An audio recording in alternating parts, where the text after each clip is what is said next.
Peggy 18.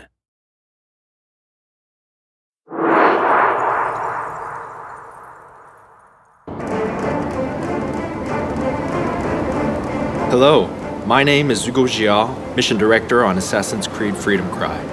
Originally released as a DLC add-on for Assassin's Creed Black Flag, Freedom Cry is now available as its own standalone title for digital download exclusively on PlayStation 3, PlayStation 4, and PC. I'm very proud to be showing off this game as well as introducing you to our new assassin, Adewale. Sold into slavery as a young boy, Adewale was forced to endure the hardships and injustice of slavery for years. When his plantation was raided by pirates, Adewale saw an opportunity to escape to freedom. Now, 15 years later, Adewale has become the trained assassin and captains his own brig, the Expecto Pride. We start the demo with Adewale and Port-au-Prince, a new location exclusive to Freedom Cry. Here, slavery is commonplace, and the inhumane conditions are such that half of all slaves die within a few years. It's cheaper to import new slaves than to improve working conditions enough to increase survival. The slave death rate here is higher than anywhere else in the Western Hemisphere. As an ex-slave, Adewale knows these horrors and decides to work with the locals to liberate as many slaves as possible. Now, let's liberate these slaves incarcerated in the cell. To open the cell, we'll have to take down this overseer to get the key. Like previous Assassin's Creed games, I have multiple ways to reach my target. But in this case, let's go for the more aggressive approach, and it will give me a chance to demonstrate Adewale's iconic weapon, the machete. Adewale is more physical than previous assassins. He's fighting for the freedom of men just like him, and the emotional response results in his brutal combat technique. In the game, you'll have the choice to liberate any slave you see and give them the opportunity to take part in the resistance effort against the slave owners. Once I've located and acquired the key, I have to make my way to the cell.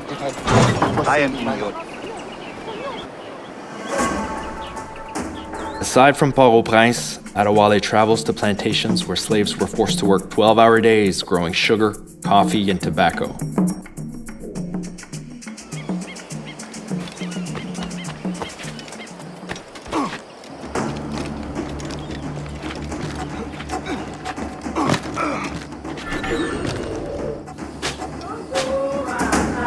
Adewale can raid these plantations to liberate slaves.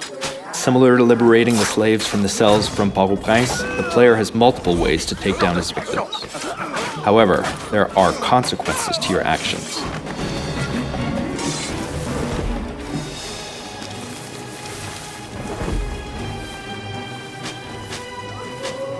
Determined to free these men, women, and children, Adewale works with the Maroon Resistance, helping them make progress towards independence from their French occupiers.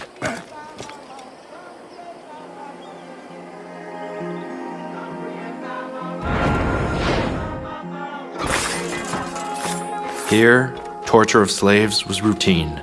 They were whipped, burned, and even buried alive.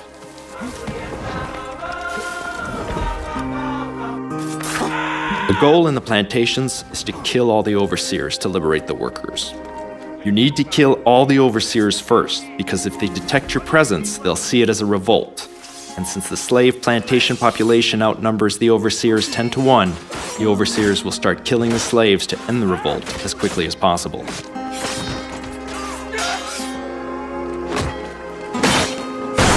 In situations such as these, when you need to take down as many guards as possible, it's best to use the blunderbuss, Adewale's powerful new weapon.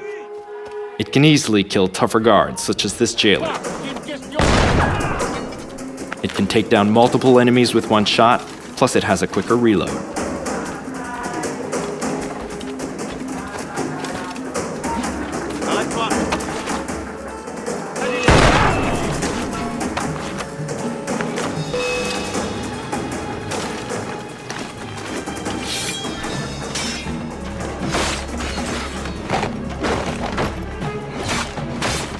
Once all the overseers have been eliminated, the slaves are liberated from the plantation. When slaves are freed, they have the choice to run off to live peaceful lives or choose to join the Maroons and fight. These Maroons are key to help Adewale bring peace to the island. This was just a tease of what you'll experience playing Freedom Cry. You can download Freedom Cry today either as a DLC add-on to Assassin's Creed Black Flag, across all consoles, or as a standalone title on PlayStation 3, PlayStation 4, and PC.